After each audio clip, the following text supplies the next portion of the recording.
Good morning વિદ્યાર્થી મિત્રો.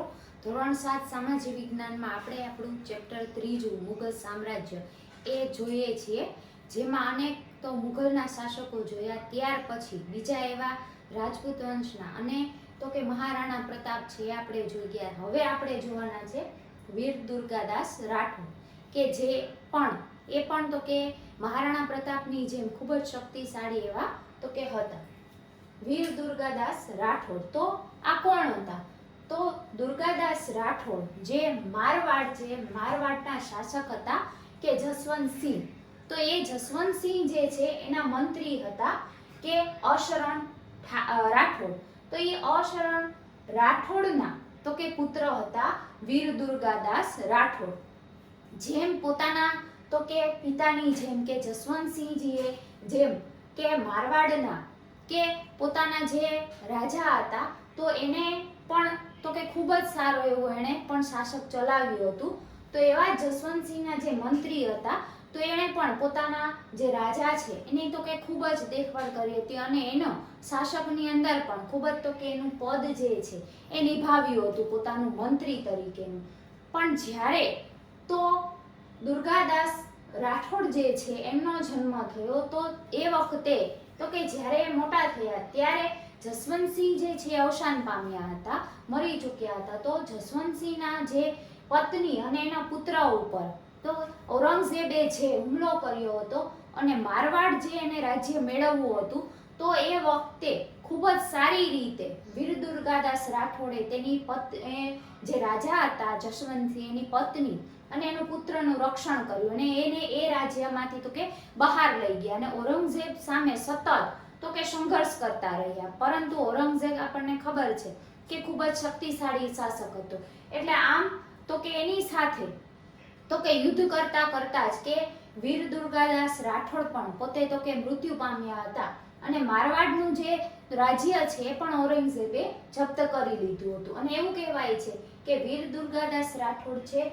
એની તુલના કે મહારાણા પ્રતાપ સાથે કરવામાં આવે છે. જે મહારાણા પ્રતાપ છે એ પણ સતત સંઘર્ષ કરતા રહ્યા હતા અકબર સાથે. તો એવી જ રીતે કે મહારાણા પ્રતાપની સાથે વીર દુર્ગાદાસ રાઠોડની તુલના એટલે કે સરખામણી કરવામાં આવે છે કે એ પણ એવા જ મંત્રીના પુત્ર હતા, પણ છતાં કે પોતાના જે પિતાજીએ કે જે જસવંતસિંહનું રાજ્યને સંભાળ્યું હતું તો એવી જ રીતના એને પણ એની દેખરેખની જવાબદારી ખૂબ સારી રીતે નિભાવી હતી અને ઔરંગઝેબ સાથે સંઘર્ષમાં છેક સુધી તો કે એ લડતા રહ્યા હતા. અને ઔરંગઝેબના સમયમાં તેણે પોતાનું આધિપત્ય સ્વીકાર્યું નહોતું, કે એને બિલકુલ મંજૂર નહોતું કે ઔરંગઝેબ છે એ પોતાની સત્તા કે એનામાં લઈ લે, એટલે એને બિલકુલ હાર તો કે માની ન હતી. અને અંતે છેલ્લે તો કે લડતા એ ઔરંગઝેબ સામે મૃત્યુ પામ્યા હતા. એવા બહાદુર હતા વીર દુર્ગાદાસ રાઠોડ. ત્યાર પછી બીજા તો કે છત્રપતિ શિવાજી, જે મરાઠા સામ્રાજ્યના એક ખૂબ જ હોશિયાર, શક્તિશાળી ને વીર તો કે કહેવાય છે છત્રપતિ શિવાજી. એ આપણે જોવાનું છે કે ભારતમાં આપણને ખબર છે કે અસંખ્ય શાસકો કે રાજાઓએ શાસન કર્યું છે. ઘણા બધા ઇતિહાસની અંદર નોંધપાત્ર છે, આપણે જોઈ પણ ગયા છે. તો એમાંના જ એક ભારતના મહાનતમ રાજાઓમાં જ સ્થાન પામનાર અને મરાઠા વંશના તો કે એવા બહાદુર છત્રપતિ શિવાજી. તો એ મરાઠા સામ્રાજ્યના તો કે સ્થાપક હતા, કે મરાઠા સામ્રાજ્યનો જે તો કે એને વિસ્તાર વધાર્યો અને એનો જે સાચા સ્થાપક માનવામાં આવે છે એ કોણ છે? છત્રપતિ શિવાજી. એ છે તે હતા. ઈસવીસન 1627માં તેમનો જન્મ મહારાષ્ટ્રમાં આવેલું શિવનેરી કે જે કિલ્લો છે એમાં તો કે થયો હતો. કેમાં? તો કે શિવનેરી જે મહારાષ્ટ્રમાં આવેલો છે એમાં તો કે એમનો જન્મ થયો હતો. માતાનું નામ તો કે જીજાબાઈ અને પિતા તો કે શાહજી ભોસલે હતા. કે તેમના નાનપણથી જ કે જ્યારે એવા બહાદુર કે શાહજીના પોતે સંતાન હતા અને શિવાજીના જીવન ઉપર કહેવાય છે કે નાનપણથી જ એનામાં એવા સારા સંસ્કારનું સિંચન કરવામાં આવ્યું હતું. કે જે એમના માતા છે તો એ નાનપણમાં જ કે એમને હાલરડું ગાતા આપણને ખબર છે, આપણે સાંભળેલું પણ છે કે શિવાજીનું હાલરડું જે એના માતા જીજાબાઈએ ગાયું હતું. તો એના હાલરડામાં પણ એટલા બહાદુરી ભર્યા વીરતાના ગુણોના દર્શન આપણને દેખાય છે, જોવા મળે છે, સાંભળવા મળે છે. તો એવા જ માતા જીજાબાઈના તો કે સંતાન કોણ? છત્રપતિ શિવાજી. પિતાજી તો કે શાહજીના. કે શિવાજીના જીવન પર સમર્થ ગુરુ કે એમના એક ગુરુ પણ હતા. કોણ? રામદાસ અને દાદા કોંડદેવ. એમના દાદાનું નામ હતું કોંડદેવ. તો એ નાનપણથી જ એમના જીવનમાં એક ખૂબ જ વ્યાપક એટલે કે ખૂબ જ મોટા પ્રમાણમાં એમનો પ્રભાવ હતો કે કોઈ પણ વ્યક્તિના જીવનમાં જો કોઈ સારા ગુરુ અને એના પરિવાર તરફથી સારા સંસ્કાર મળે, સારા સંસ્કારોનું સિંચન થાય તો એ વ્યક્તિ આગળ જતા તો કે ખૂબ જ સારો એવો શક્તિશાળી વ્યક્તિ બની શકે છે. તો અહીંયા છત્રપતિ શિવાજીને પણ નાનપણથી જેવા સંસ્કારો મળ્યા હતા દાદા તરફથી, તેમના ગુરુ તરફથી. તો એ પણ એટલા માટે થઈને કે નાનપણથી જેવા બહાદુરી ભર્યા હતા. તેમણે નાની જાગીરમાંથી મહાન મરાઠા રાજ્યનો કે પોતાની જે જમીન હતી કે જે પણ કઈ મિલકત હતી તો એ નાની હતી. તો નાની જાગીરમાંથી એક મહાન મરાઠા કે રાજ્યનો વિસ્તાર કર્યો. કોણે? તો કે છત્રપતિ શિવાજીએ. મરાઠા રાજ્યનો વિસ્તાર કરવા તેમણે 40 કરતા પણ વધારે કિલ્લાઓ, ગઢ તો કે જીત્યા હતા. 40 કરતા પણ વધારે કિલ્લા જીત્યા હતા અને એમ એક નાની પાયામાંથી એમણે ખૂબ જ મોટું આખું સામ્રાજ્ય છે એ ફેલાવ્યું હતું. એમણે મુઘલ બાદશાહ ઔરંગઝેબ અને બીજાપુર સાથે કે લાંબો સમય સુધી કે સંઘર્ષ કરીને વિજયો પ્રાપ્ત કર્યા હતા. કે ઔરંગઝેબ સામે પણ કે મુઘલ બાદશાહ આપણને ખબર છે કે ઔરંગઝેબ હતો તો એની સામે પણ સતત સંઘર્ષ કર્યા અને બીજાપુર કે સાથે કે જે રાજ્ય હતું એની સાથે એ પણ લેવા માટે, એ પણ મેળવવા માટે ખૂબ જ લાંબો સમય સુધી સતત સંઘર્ષો કર્યા કારણ કે હાર માને એવા છત્રપતિ શિવાજી ન હતા. તો આમ ઘણા બધા વિજયો કે ઘણી બધી જીત છે એ એમણે હાસિલ કરી હતી. ઈસવીસન 1665 મુઘલ સમ્રાટો સાથે કે જે યુદ્ધો થતા હતા, અવારનવાર સંઘર્ષો થતા હતા તો તેમાં શિવાજીની હાર થઈ અને તેમની સાથે સંધિ કરી હતી કે સમાધાન તો કે કર્યું હતું. ઔરંગઝેબે તેમને જેલમાં પણ પૂર્યા હતા. કે ઔરંગઝેબ સાથે આપણને ખબર છે કે ઔરંગઝેબ એ ખૂબ જ ક્રૂર હતો, ઘાતકી હતો. એટલે એની સાથે કે ઔરંગઝેબ સાથે જ્યારે યુદ્ધ થયા તો શિવાજીને ઔરંગઝેબે જેલમાં પણ પૂર્યા હતા. પરંતુ ચાલાકીથી ખૂબ જ તો કે એ ચતુર હતા, ચાલાક હતા તો ખૂબ જ ચાલાકીથી એ જેલમાંથી બહાર નીકળી ગયા હતા, છટકી જઈ અને ફરી વખત તેમણે મોરચો માંડી એટલે કે ફરી વખત યુદ્ધની યોજના બનાવી અને આમ છતાં વિજય એને પ્રાપ્ત કર્યા હતા કે જીત પોતાની હાંસલ કરી હતી.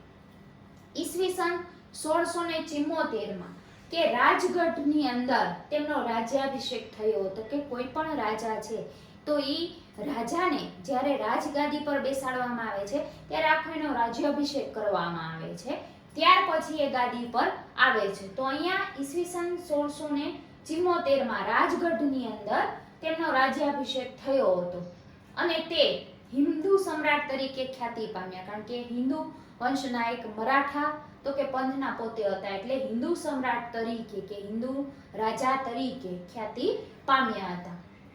અહીંયા જ્યારે શિવાજીનો રાજ્યાભિષેક થયો હતો એ વખતનો આ ફોટો છે કે એને આ રીતે રાજ્યાભિષેક કરવામાં આવ્યો હતો. અસંખ્ય એવા દરબારીઓ છે તે બધું બતાવે છે આપણને આ ફોટાની અંદર ચિત્રમાં. તેઓ મહાન વિજેતા એટલે સારા એવા પોતે વિજેતા તો હતા, ઉપરાંત એક કુશળ વહીવટ કરતા હતા. કે કોઈ પણ એક રાજા હોય છે તો માત્ર એ રાજા ત્યારે જ કહેવાય કે જ્યારે એનામાં તો કે મહાન એવા ગુણો હોય, એને એક સારો વહીવટ કરતા આવડતું હોય છે, પોતાના પ્રજાનું રક્ષણ કરતા આવડતું હોય છે તો એ સારો રાજા કહેવાય છે. સાથે સાથે એનામાં ઘણી બધી કલાઓ હોય છે તો ત્યારે એક સારો એ શાસનકર્તા તરીકે ઓળખાય છે. તો એવી જ રીતે કે વિજેતા તો હતા મહાન, પણ આ ઉપરાંત સારા એવા વહીવટ કે એમનો વહીવટ પણ એટલો ચોક્કસ હતો કે એના દરબારમાં કોઈ પણ પ્રજા છે તો ક્યારેય પણ દુઃખી થતી ન હતી, એવો એનામાં કુશળ વહીવટ હતો. અને સંગઠન કરતા હતા કે એક આખું પોતે જૂથ બનાવતા હતા, હંમેશા એકલા નહીં પણ બધાને સાથે રાખીને એ રાજ્યમાં જે પણ કઈ ચર્ચા વિચારણા થતી તો એ બધાને સાથે રાખીને મળીને એક સંગઠન કે એક આખું ટોળું ઊભું કરીને તો કે એ કરતા હતા. તેમના મંત્રીમંડળને પણ અષ્ટપ્રધાન મંડળ કહેવામાં આવતું કે જે એમનું મંત્રીમંડળ હતું એ અષ્ટ એટલે કે 8 પ્રકારનું મંડળ કહેવામાં આવતું. 8 મંડળની અલગ અલગ એમણે રચના કરી હતી જેમાં બધા જ આવી જાય કે મહેસૂલ અધિકારી છે, પછી ન્યાય અધિકારી છે, નાણાં અધિકારી છે. તો આવી રીતના અષ્ટપ્રધાન મંડળ કહેવામાં આવતું કે 8 જુદા જુદા મંડળોની એમણે એમના રાજ્યમાં સ્થાપના કરી હતી. ને આ મંડળનું કામ એક જ હતું કે પ્રજાનું હિત કરવું અને પોતાના સામ્રાજ્યનો વિસ્તાર છે એ વધારવો. ઈસવીસન 1680 તેમનું અવસાન થયું. શિવાજી તો કે 1680 તો કે અવસાન પામ્યા હતા. ત્યાં સુધીમાં તો કે એ ઘણા બધા એને મરાઠા વંશનો જે કહે છે ને કે સાચા ખરા અર્થમાં સ્થાપક કોને માનવામાં આવે છે? છત્રપતિ શિવાજીને. કારણ કે એક નાનામાંથી જેમણે આખું સામ્રાજ્ય વિકસાવ્યું ખૂબ જ પોતાના બુદ્ધિ ચાતુર્યથી અને પોતાની કુશળતાથી, તો આમ નાના તો કે પાયાને ખૂબ જ મોટા પ્રમાણમાં કે પોતે આખો એક મરાઠા વંશનું તો કે સામ્રાજ્ય છે એનો વિસ્તાર એમને કર્યો હતો અને ઈસવીસન 1680 તો કે તે અવસાન પામ્યા હતા. હવે આપણે અત્યાર સુધીમાં તો કે મુઘલ સામ્રાજ્યના શાસકો જોઈ ગયા, ત્યાર પછી વીર દુર્ગાદાસ જોઈ ગયા, છત્રપતિ શિવાજી, મહારાણા પ્રતાપ જોઈ ગયા. હવે આ બધા શાસકો તો જોયા આપણે, પણ એ વખતે તમને જાણવાની વધારે ઈચ્છા થશે કે આપણે રાજા તો જોઈ ગયા, પણ એ જે રાજ્ય ચલાવતા તો એ રાજ્યની વ્યવસ્થા છે કે બધું કેવું હતું. તો હવે આપણે જોવાનું છે કે મુઘલ સામ્રાજ્યની રાજ્ય વ્યવસ્થા, કે રાજા તો જોઈ ગયા છે આપણને, પણ એની રાજ્યની વ્યવસ્થા એ સમયમાં કેવી હતી, કેવું એનું રાજ્ય હતું, કેવી અંદર એની વ્યવસ્થા જોવા મળતી, તો એ આપણે જોવાની છે.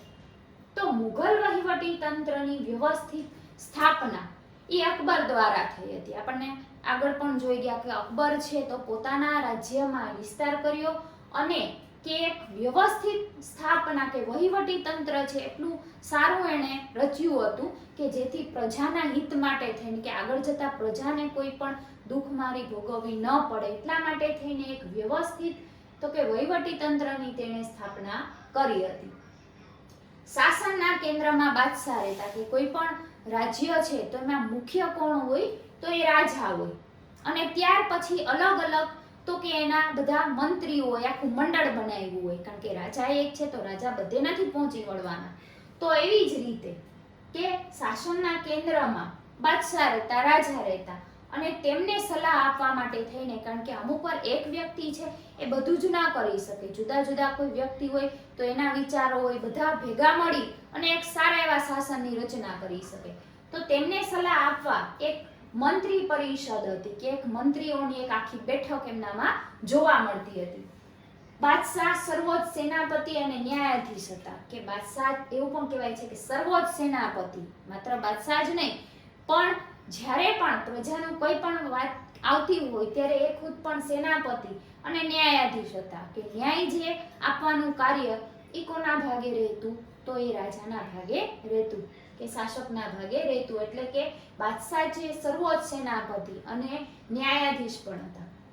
બાદશાહ અને વહીવટી તંત્ર વચ્ચે કે બાદશાહ કે રાજા અને જે એનું વહીવટી તંત્ર આખું હતું એ તંત્ર વચ્ચે તાલમેલ એટલે કે બે વચ્ચે સરખું રાખવા માટે થઈને વજીરની નિમણૂક કરવામાં આવતી. કે વજીર છે તો એના દ્વારા બાદશાહ અને આખું જે વહીવટી એમના હતા અધિકારીઓ, એમના જે પણ કાંઈ વાતચીત તો એના માટે થઈને એક વજીરની નિમણૂક કરવામાં આવતી કે રાજાને સલાહ પણ આપતા, સાથે સાથે વહીવટી તંત્રની જે પણ કાંઈ દેખરેખ હોય એનું કામ વજીરે કરવાનું રહેતું.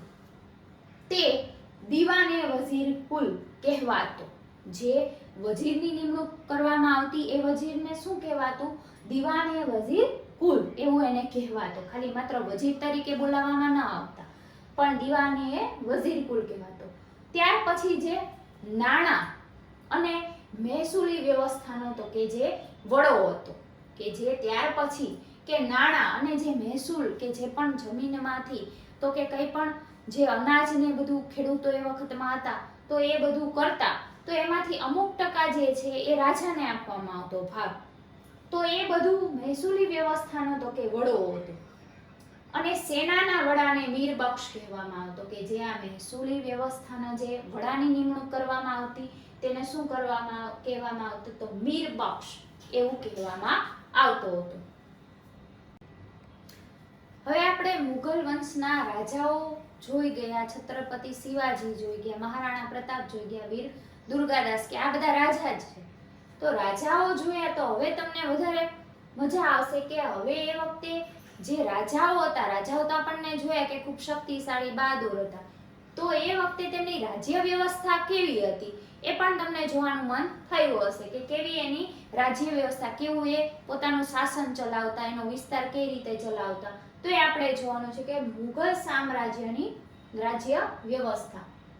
મુઘલ વહીવટી તંત્રની વ્યવસ્થિત સ્થાપના અકબર દ્વારા થઈ હતી. કે આપણે આગળ જોઈ ગયા કે જે મુઘલ વહીવટી તંત્ર એને સારી રીતે કે જે કોઈ પણ વ્યવસ્થિત તો કે ચલાવનાર તો એ અકબર હતા. કે અકબર દ્વારા વહીવટી તંત્રની ખૂબ જ સારા એવા વહીવટી કરતા પણ અકબર હતા, તો એના દ્વારા થઈ હતી.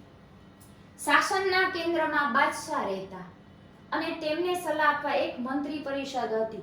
કે શાસન આપણે અત્યારે પણ જોઈએ છે કે આપણો આખો જે દેશ છે તો જે આપણું કે કેન્દ્ર શાસિત આપણે પ્રદેશ કહેવાય છે કે દિલ્હી, તો આપણને ખબર છે કે આપણી જે કેન્દ્ર સરકાર છે ક્યાં આવેલી છે, દિલ્હીમાં આવેલી છે. ત્યાર પછી એના પછી તો કે રાજ્ય આવે, તો રાજ્યમાં તો આપણને ખબર છે કે આપણું ગુજરાત રાજ્ય છે એમાં પણ રાજ્યની સરકાર છે.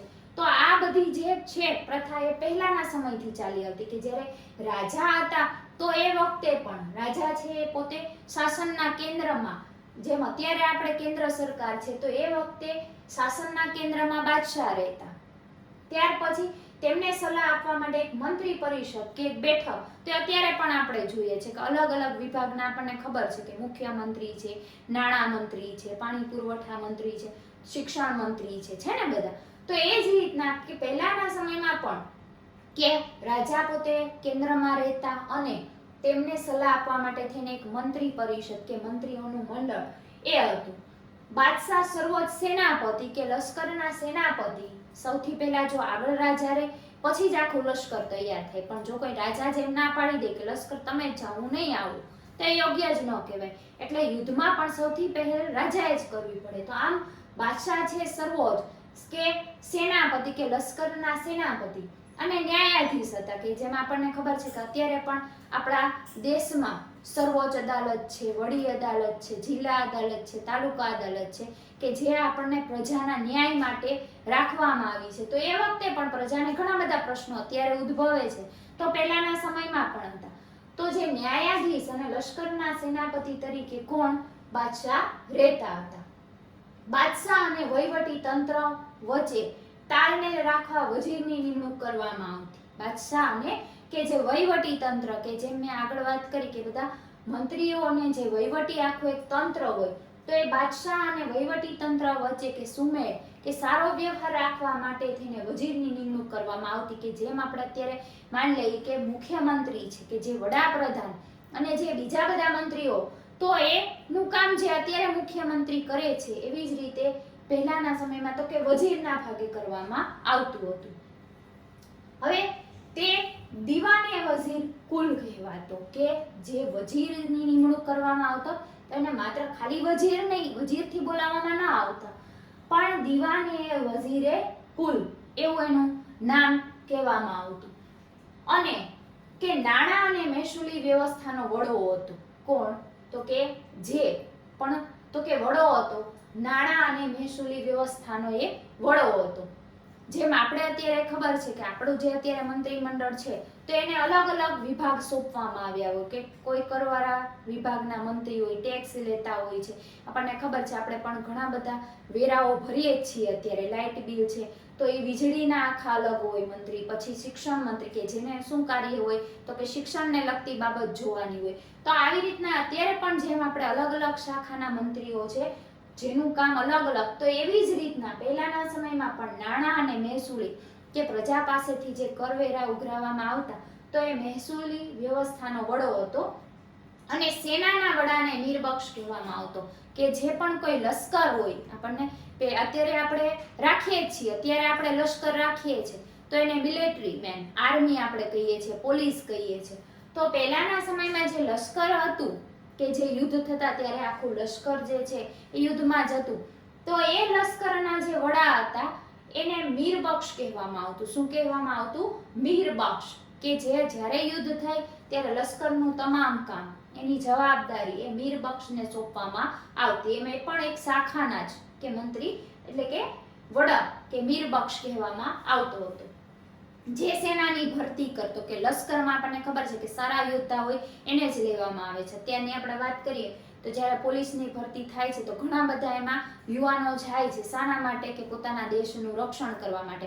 તો એ વખતે રાજ્યનું કે પોતાના રાજાનું પણ રક્ષણ કરવામાં આવતું, અને પોતાના રાજ્યમાં જ્યારે બીજા કોઈ તો કે રાજ્યના રાજા એ લશ્કરમાં આવી જાય અને બધાને હરાવી દે, તો એના માટે થઈને કે સેના ભરતી કરવામાં આવતી. શું કામે? કે સારા એવા લશ્કરના બધા જ તો કે વ્યક્તિઓને લેતા. કે શાના માટે? જ્યારે બહારના રાજાથી ખતરો હોય, ભય હોય, કે પોતાના રાજ્ય ઉપર ચડાઈ કરવા આવે તો એવા એ સેનાપતિ એની ભરતી કરતા ને એવા સૈનિકોને લેતા કે જેથી કરીને સામેના યુદ્ધમાં રાજાઓને પરાજિત કરી જાય, એના સૈન્યને પણ તો કે યુદ્ધ કરી અને હાર આપી દે. તો એના માટે થઈને સૈનિકોની ભરતી કે સેનાની ભરતી, લશ્કરના સૈનિકોની ભરતી જેમ અત્યારે પણ કરવામાં આવે છે તો એ વખતે પણ કરતો, અને સેનાના અધિકારીઓની નિમણૂક કરતો કે સેના આખું સૈન્ય આખું લશ્કર તૈયાર થાય અને ત્યાર પછી એમાં પણ અલગ અલગ સોંપ્યા હોય વિભાગ,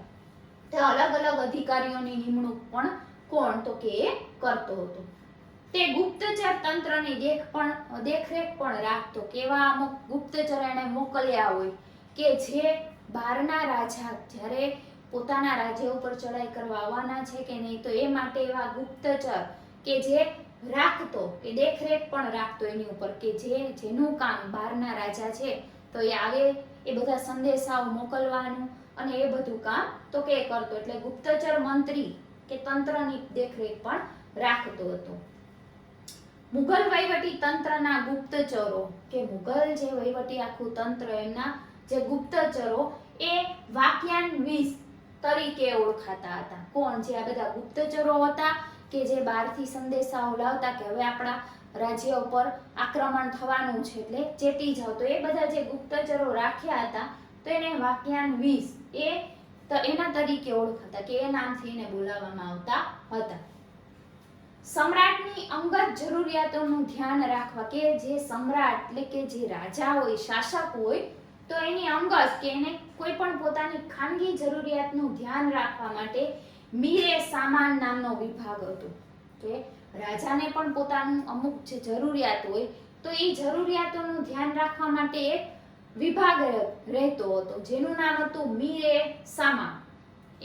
એનું નામ હતું કે નામનો વિભાગ હતો કે રાજાને જે પણ કઈ જરૂરિયાત હોય, કોઈ પણ એને સૈન્યનું કંઈ પણ એવું કામ પડ્યું હોય કે કંઈ પણ, તો એ આ મીરે સામાન નામનો વિભાગ હતો. એ રાજાની તમામ જરૂરિયાત ને એની દેખરેખનું ધ્યાન રાખતો હતો. જે સરકારી કારખાનાઓનો વડો હતો. કોણ? મીરે સામાન. કે જે સરકારી જે પણ કારખાનાઓ એ સમયમાં પણ આપણને ખબર છે, આપણે અત્યારે પણ છે, ખાનગી તો કે રાખીએ છીએ અને પ્રાઇવેટ જે કંપનીઓ છે, ખાનગી અને સરકારી જે તમામ કંપનીઓ છે કે જે કેન્દ્ર સરકાર એનું ધ્યાન રાખે છે, તો એ વખતે પણ એવા જે સરકારી કારખાનાઓ હતા તો એનો વડો એ હતો. અને ન્યાય વ્યવસ્થાનો વડો કાઝી હતો.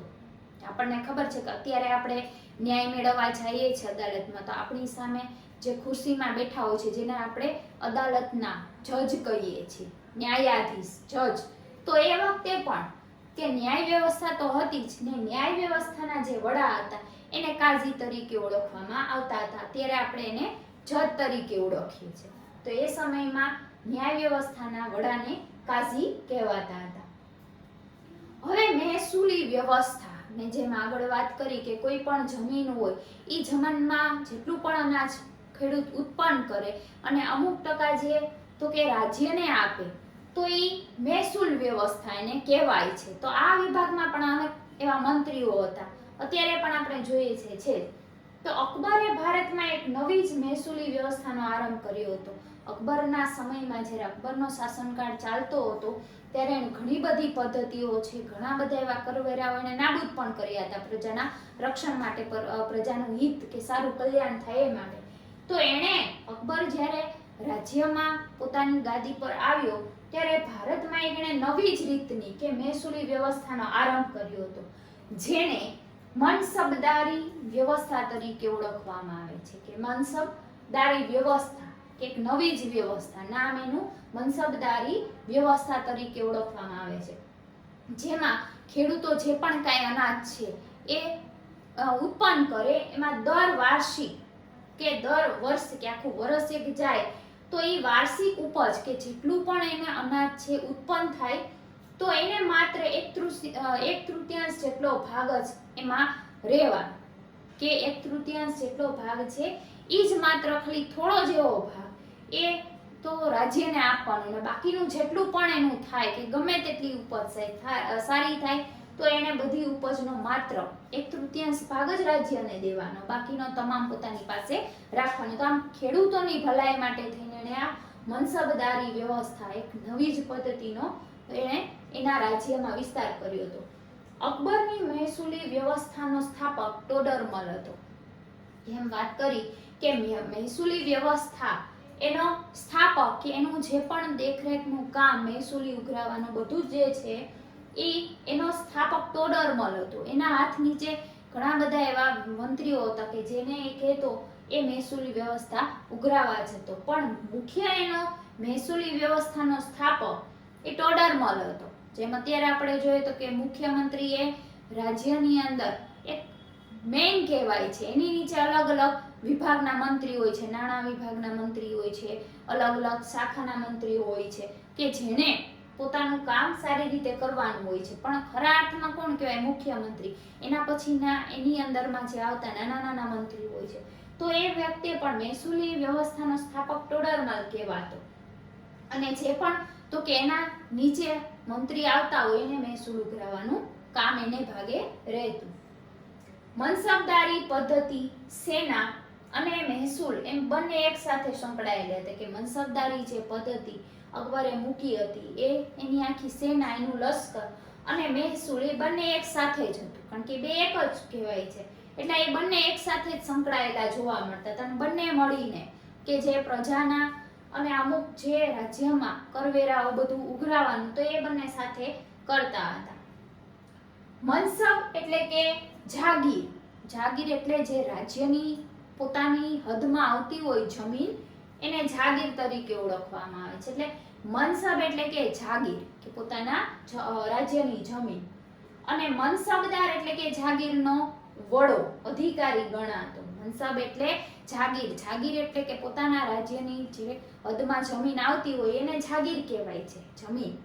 અને ઈ જમીનદાર કે જે ઈ મનસબદારી જાગીરનો વડો અધિકારી તરીકે ગણાતો હતો, કે મનસબદાર કે જાગીર એટલે આપણને ખબર છે જમીન, અને ઈ જમીનનો જે વડો એટલે કે જમીનદાર એટલે કે જાગીરનો વડો મનસબદાર. મનસબ એટલે જાગીર અને એનો મનસબદાર એટલે ઈ જાગીરનો વડો અધિકારી ગણાતો. જે જાગીરમાંથી મહેસૂલ ઉઘરાવતો, કે જે જમીનમાં જે પણ કંઈ પાક થતો, જે પણ ઉત્પન્ન થતું, તો એ તમામ કર, મહેસૂલ એટલે કે કર ઉઘરાવો, ટેક્સ આપણે કહીએ તો આપણને ખબર છે કે આપણે અત્યારે ઘણા ટેક્સ ભરીએ છીએ. વીજળીની આપણે વાત કરીએ, આપણા ઘરમાં બધાના ઘરે ઘરે વીજળી પાણી આવે છે, તો આ વીજળીને આપણે દર મહિને બિલ ભરીએ છીએ ને, તો એ સરકાર આપણી પાસેથી શું લે છે? ટેક્સ લે છે. એવી જ રીતે રસ્તાના કરવેરા, આપણે કોઈ પણ જગ્યાએ દૂરમાં આપણને ખબર છે કે રોડ પર જઈએ છીએ તો ત્યાં અમુક આપણે ટેક્સ ભરવો પડે છે આપણી ગાડીનો, તો ઈ કરવેરો, દેશી ભાષામાં કરવેરો, ઇંગ્લિશમાં એને ટેક્સ કહેવાય છે. તો એ જ રીતના તો કે જે જાગીરમાંથી મહેસૂલ ઉઘરાવતો કોણ? તો કે મનસબદાર. અને તે વિસ્તારનો કાયદો અને વ્યવસ્થા જાળવતો, કે જે રાજ્યમાં જમીનમાં જે પણ કંઈ એનો વિસ્તાર હતો તો ઈ વિસ્તાર અને વ્યવસ્થા એક સારો કાયદો જળવાઈ જાય, લોકોમાં અંદર સંઘર્ષ ન થાય, કાયદો અને વ્યવસ્થા જળવાઈ જાય, તો ઈ પણ જોવાનું કામ મનસબદારને ભાગે રહેતું હતું. માટે તેને જાગીર પ્રમાણે લશ્કર આપવામાં આવતું, કે જેટલી જમીનમાં કે જેટલી રાજ્યની જમીન હોય ઈ પ્રમાણે એને એક લશ્કરનું ટોળું સોંપવામાં આવતું હતું. તે તેના વિસ્તારનો વડો ન્યાયાધીશ પણ ગણાતો. હવે તમામ જોવાનું કામ મનસબદારને ભાગે રહેતું, એટલે એટલા વિસ્તારમાં કહેવાય કે ન્યાયનું કામ પણ એના જ ભાગે આવતું, એટલે એટલા વિસ્તારનો ન્યાયાધીશ પણ મનસબદાર પણ ગણાતો હતો. હવે એ મનસબદાર છે એ એક જ ન રહેતો હતો, તેની નિયત સમયે બદલી કરવામાં આવતી. આપણને ખબર છે કે આપણા દેશમાં આપણે ચૂંટણી હોય છે તો 5 વર્ષ મંત્રીનું જે પદ હોય, 5 વર્ષ પછી પાછા બીજા ફરીથી મંત્રી આવે જ છે.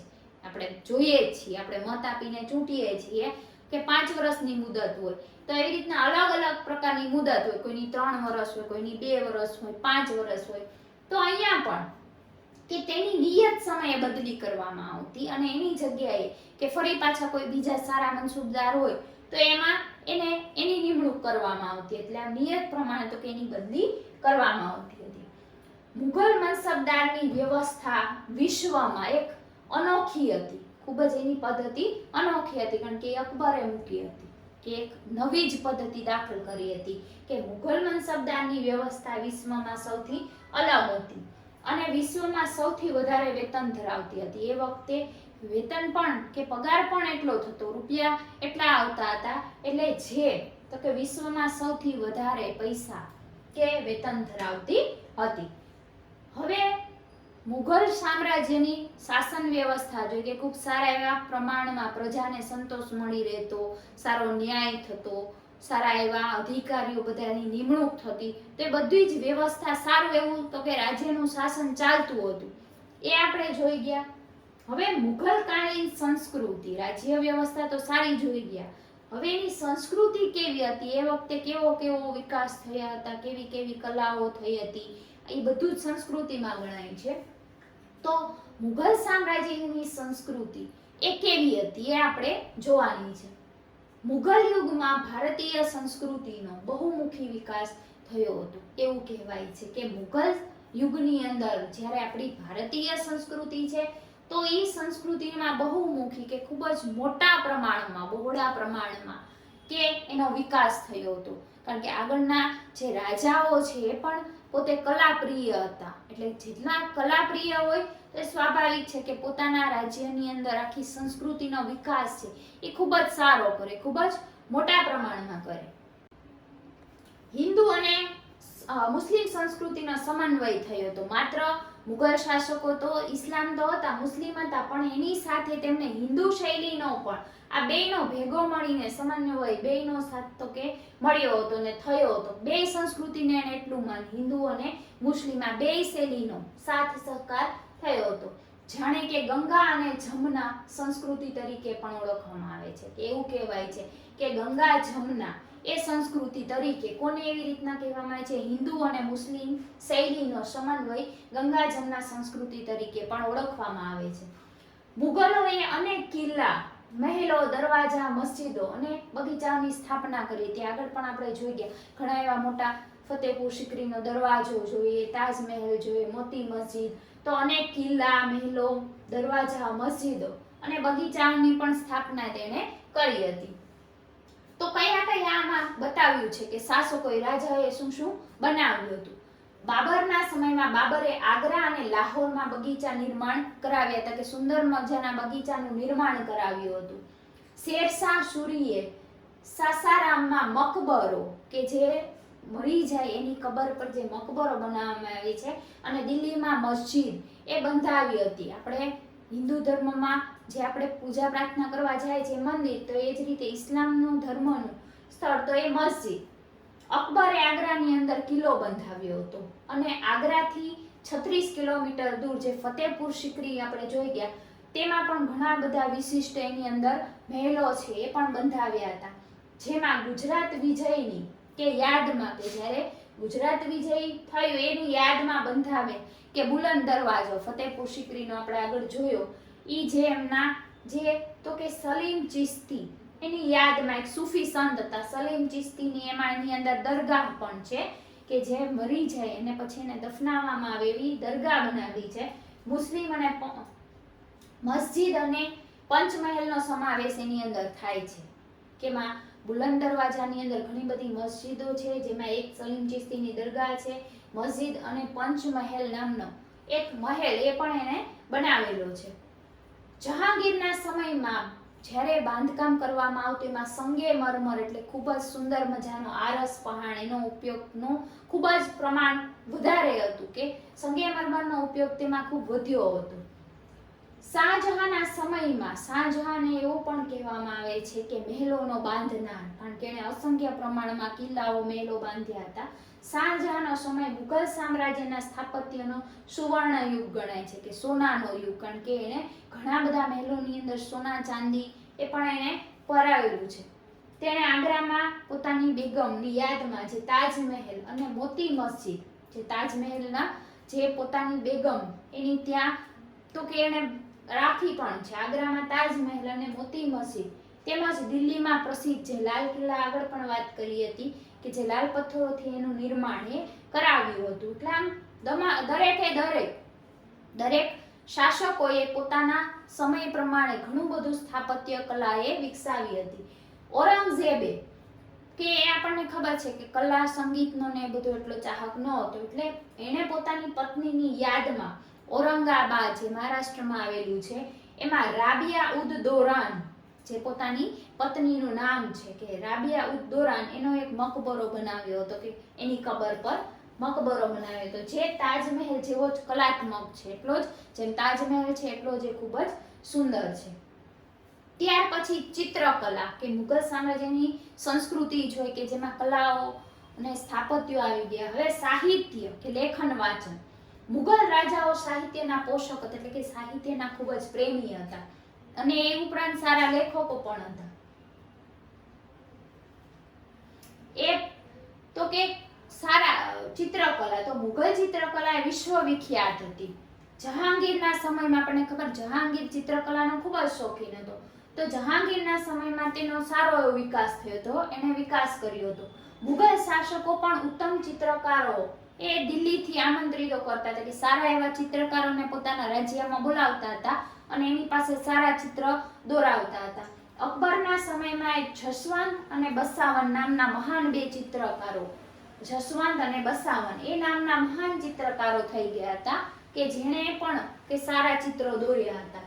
તેમણે ફારસી કથાઓ કે જે ઉર્દુ અને ફારસી જેમની તો જે ભાષા છે એ ફારસી કથાઓ, મહાભારતના અનુવાદના પુસ્તકો કે મહાભારતના પુસ્તકોનો અનુવાદ અને અકબરનામાના પુસ્તકો એવા એને સુંદર ચિત્રો દોર્યા હતા કે જે પુસ્તકો લખતા તે પુસ્તકોની અંદર પણ ઘણા જે સારા ચિત્રો દોરવામાં આવતા તો એ પણ દોર્યા હતા. જહાંગીરનો એક સારો ચિત્રકાર હતો મંસૂર.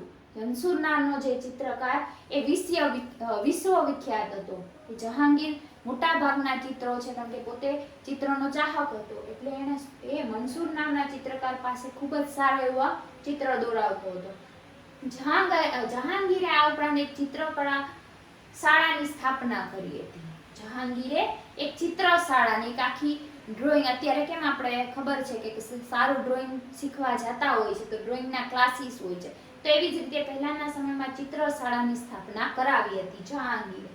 આ સમયે રાજસ્થાન, ગુજરાત, પંજાબ, હિમાચલ પ્રદેશ અને દક્ષિણના રાજ્યોમાં પણ ચિત્રકલાનો ખૂબ જ સારો તો કે વિકાસ એ થયેલો જોવા મળ્યો હતો. કે એમાં રાજસ્થાન, ગુજરાત, પંજાબ, હિમાચલ પ્રદેશ અને દક્ષિણના રાજ્યોમાં ચિત્રકલાનો વિકાસ ખૂબ સારો થયો હતો. હવે વાત કરવાની છે સાહિત્ય, લેખન, વાંચન. તો મુઘલ રાજાઓ સાહિત્યના એક ચાહક હતા કે પોષક હતા. ઈ સાથે સારા લેખકો પણ હતા કે લખી પણ એટલા શકતા હતા કે લેખક પણ હતા. એ સમયે ફારસી, અરબી, હિન્દી અને અન્ય ભારતીય ભાષાઓનો વ્યાપક સાહિત્યની રચના થઈ હતી કે ફારસીમાં, અરબીમાં, હિન્દીમાં અને બીજી અન્ય ઘણી બધી ભાષાઓ, સંસ્કૃત છે, તમિલ છે, એવી અલગ અલગ ભારતીય ભાષાઓના વ્યાપક ખૂબ જ મોટા પ્રમાણમાં સાહિત્યની રચના થઈ હતી. અબુલ ફઝલ નામનો છે કે ઇતિહાસકાર કે જે સારો લેખક પણ હતો, તેણે અકબરનામા ગ્રંથમાં એને સ્થાપના કરી. કઈ ગ્રંથની? અકબરનામા ગ્રંથની સ્થાપના કરી હતી. આ ગ્રંથમાં અકબરની જેટલી પણ જીવન જીવવાની શૈલી, જીવન કથા એ તમામ એની અંદર એને આલેખી છે. તેણે મહાભારતનો અનુવાદ, અકબરના કહેવા ઉપર એને મહાભારતનો અનુવાદ પણ કર્યો હતો. કોણે? અબુલ ફઝલે, કે સારો એ લેખક હતો. ભારતીય ભાષાઓમાં કે શ્રી કૃષ્ણ ભગવાનના જીવન પર આધારિત પણ ઘણું બધું સાહિત્ય એ વખતે રચાયેલું હતું. મરાઠીમાં એકનાથ, ત્યાર પછી તો કે જ્ઞાનેશ્વર અને સ્વામી રામદાસે ભક્તિ સાહિત્યની રચના કરી હતી. આ બધું તો હતું પણ ઉપરાંત ભક્તિને લગતા ગ્રંથો પણ એ વખતે લખવામાં આવતા હતા, એટલે એ ભક્તિ સાહિત્યની રચના કરી હતી. ત્યાર પછી સંગીત. આપણે સાહિત્ય જોયું, ચિત્રકલા જોઈ, હવે સંગીત. તો સંગીતમાં એવું કહેવાય છે કે અકબર સંગીતનો જ્ઞાતા હતો. તેને સંગીત પ્રત્યે વધારે રુચિ હતી કે રસ હતો, અને જે તેના નવરત્નો કે જેના દરબારમાં હતા, જેમાં બધા જ વેદ હતા, પછી તો કે સારા એવા સંગીતકાર જોવા મળતા. તો એવા જે મહાન જેના નવરત્નો હતા તેમાં એક તાનસેન હતા કે જે સંગીતના ખૂબ જ હોશિયારમાં હોશિયાર સંગીતકાર તરીકે તાનસેન ગણાતા. તો તાનસેન મહાન શાસ્ત્રીય ગાયક હતા કે સંગીતકાર હતા, જેણે અનેક તો કે રચનો પર રચના કરી હતી કે ખૂબ જ એણે સારી એવી રચના સંગીત ઉપર કરી હતી. તો આપણે મુઘલ સામ્રાજ્યની રાજ્ય વ્યવસ્થા જોઈ ગયા. ત્યાર પછી આપણે એની સંસ્કૃતિ જોયા, કલાઓ જોઈ, જેની અંદર ચિત્રકલા, સાહિત્ય કલા, સંગીત કલા એ આપણે જોઈ ગયા. હવે આવું બધું જ મુઘલ સામ્રાજ્યની અંદર ખૂબ જ સારી રીતે ચાલતું હતું. પણ કોઈ પણ સામ્રાજ્ય છે જ્યારે એનો અસ્ત થાય તો ત્યારે એ કેવો થાય તો એ આપણને જોવાનું છે કે જ્યારે આખી મુઘલ સામ્રાજ્યની સ્થાપના તો આપણને ખબર છે કે બાબરથી થઈ હતી. તો બાબરથી લઈ અને છેલ્લે ક્યાં અટકી? ઔરંગઝેબ ઉપર અટકી હતી. ત્યાર પછી મુઘલ સામ્રાજ્ય પર બીજા ઘણા બધા શાસકો તો આવ્યા પણ એ નબળા હતા. એટલે દિલ્હીની ગાદી ઉપર હવે પછી મુઘલ સામ્રાજ્યનું પતનની શરૂઆત કેવી રીતે થઈ એ જોવાનું છે. તો ઈસવીસન 1526 જે મુઘલ સામ્રાજ્યની સ્થાપના બાબરે કરી હતી ત્યારથી લઈને ઈસવીસન 1707 છેલ્લે ઔરંગઝેબના મૃત્યુ પછી ધીમે ધીમે મુઘલ સામ્રાજ્ય પતન તરફ કે થવા લાગ્યું હતું કે પહોંચવા લાગ્યું હતું. કોઈ શક્તિશાળી શાસકના અભાવના કારણે કે આખું દિલ્હીની સત્તા એ ભારત જે છે એ નાના નાના રાજ્યોમાં વહેંચાઈ ગયું કે એના ટુકડા થઈ ગયા નાના નાના, જેમાં મુઘલ વંશના જે નિર્બળ શાસકો, જે નબળા શાસકો એ હૈદરાબાદની અંદર આવેલ નિઝામ, બંગાળ બિહારના નવાબ, રાજસ્થાનના રાજપૂતોના રાજ્યો, મરાઠા, પંજાબનું શીખ સામ્રાજ્ય વગેરેનો સમાવેશ થાય છે કે આ બધા અલગ અલગ વિભાજિત થઈ ગયા નાના નાના કે ભાગમાં, નાના નાના રાજ્યોમાં. આ બધા જ રાજ્યો છે હવે એકબીજા સાથે ઝઘડતા રહેતા કે કોને તો કે લેવું, એવું બધું અંદર એકબીજા સાથે સંઘર્ષ હતા અને ઝઘડતા રહેતા. પરિણામે પોતે નિર્બળ બનતા રહ્યા કે નબળા બનતા રહ્યા. એક જૂથ બનીને એને ના ચલાવ્યું પણ અલગ અલગ થયા. હવે આવા સંજોગોમાં યુરોપથી વેપાર કરવા આવેલી જે કંપની કે જે યુરોપથી વેપાર કરવા આવેલા અંગ્રેજો એણે ભારતમાં શાસન સ્થાપવાના તો કે સ્વપ્નો સેવવા લાગ્યા. અને આપણને ખબર છે કે ત્યાર પછી જે અંગ્રેજોએ આપણા ઉપર જે 150 વર્ષ શાસન કર્યું એ આના પરિણામે કે શાસકોનો અંત આવ્યો. ત્યાર પછી જે યુરોપથી વેપાર કરવા તો એનું બહાનું હતું કે માત્ર વેપાર કરવાની લાલચ જે ભારતને હડપી લીધું. તો એવા યુરોપમાંથી જે વેપાર કરવા આવેલી કંપનીઓ, ઈસ્ટ ઇન્ડિયા ને એ બધી કંપનીઓ એ ભારતમાં પોતાનું શાસન સ્થાપવા માટે મનની અંદર સપનાઓ જોવા લાગી હતી.